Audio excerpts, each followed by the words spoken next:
today's topic, I wanted to share some of the misunderstanding of protein powder.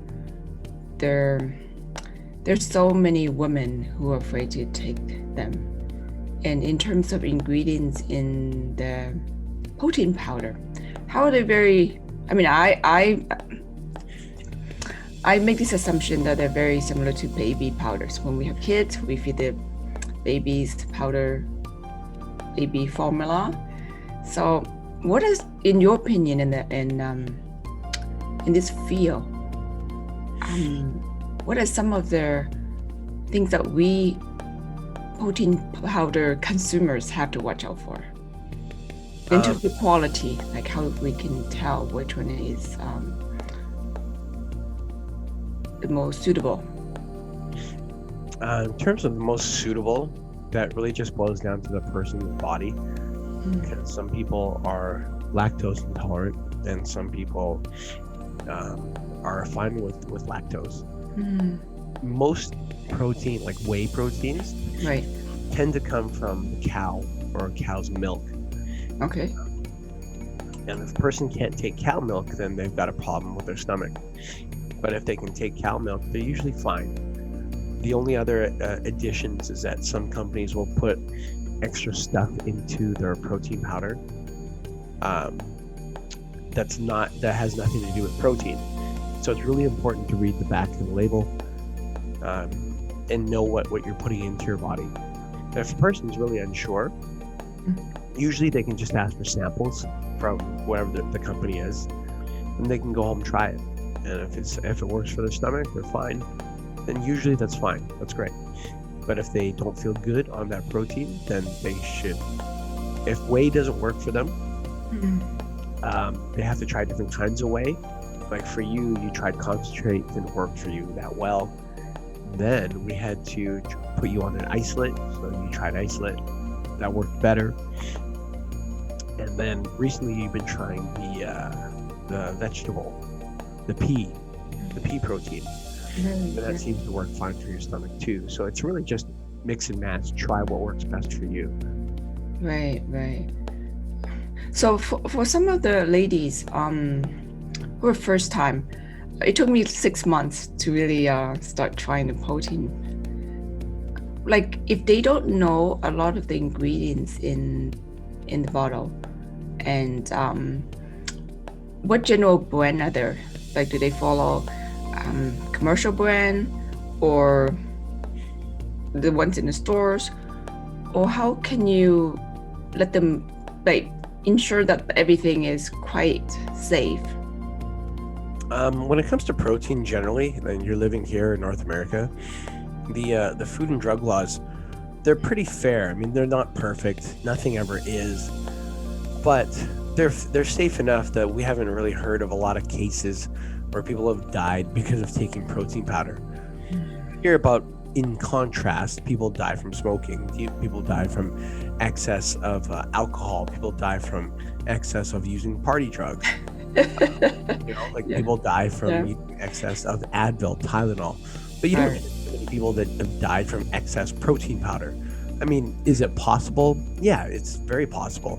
But it's very possible as well to eat 20 steaks in one sitting and then have to go to the hospital because all of a sudden your stomach can't handle the protein load. Anything's really possible. It's just more minuscule. It's very minute. At least right now it is during the current making of this video. In terms of safety, what I usually like to do for anything is when I'm new to something, and this is just a general skill that I believe it's a skill that I use, that I like applying for almost everything. I'll go online and I'll type in that product's name and then the word reviews after. And what I'll do is I'll go through the reviews, but I won't just count the good and bad reviews, because a lot of people skew the reviews these days. They tend to fake either for positive or negative. And a lot of the negative reviews I find are just websites that are saying bad about one brand only so they can turn around and sell their own brand. You can usually tell that, but when they say, oh, don't buy product X, you might as well just buy product Z because it's either cheaper or it's better. Like they're just selling one over the other. What I try to look for are the ones that are more generic, where they're not trying to sell anything for their advice. Right. If I can find enough good and bad, I can make my own decision in terms of the pros and the cons. Now, not the people who have an opinion, but the ones that have actually produced a result. Okay. Yeah, so the internet's very different today because people have figured it out that they can either positively or negatively persuade other people, other buyers, into either getting that product that's being reviewed or to get their product that they're trying to sell next to the one being reviewed. So it's very important to read carefully when you go through reviews. But there's plenty of people out there that will write actual honest reviews and say, hey, look, I've tried it and this is the result. Or, hey, I've tried it and it seems to taste fine. Or I've tried it and my stomach hurt. Whatever the case is.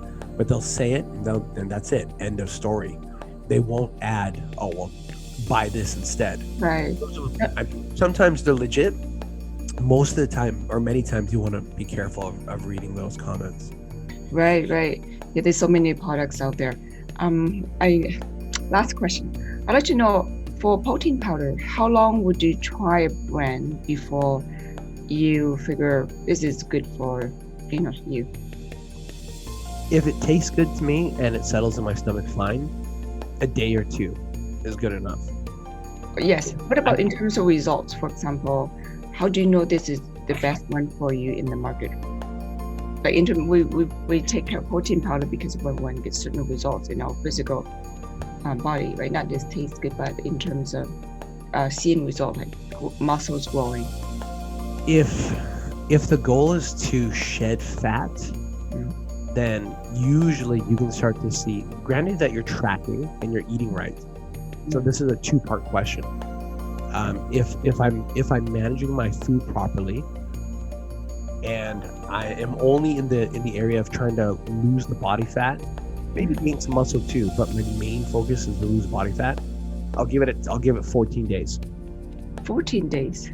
Okay, yeah, and that's granted that I've got my scale as well. Like, as you know, I have a scale. We have a scale, a weigh scale that checks the weight, body fat, muscle percentage. In 14 days, you can already start to see a good difference. How much a difference? Everyone's different. The numbers will shift. So some people a little, some people a lot. In contrast, what you're looking for is if the numbers get worse or if they stay the same. Okay. But you're doing it right. Okay, then maybe that's not the right protein powder for you. Oh, I see. Okay, thank you so much. I am sure some of this information will be so valuable to the ladies who are new. Yeah. Hopefully they get a chance to see this and it'll help them out a lot. Thank you, Helen. Yeah, thank you, Ellen.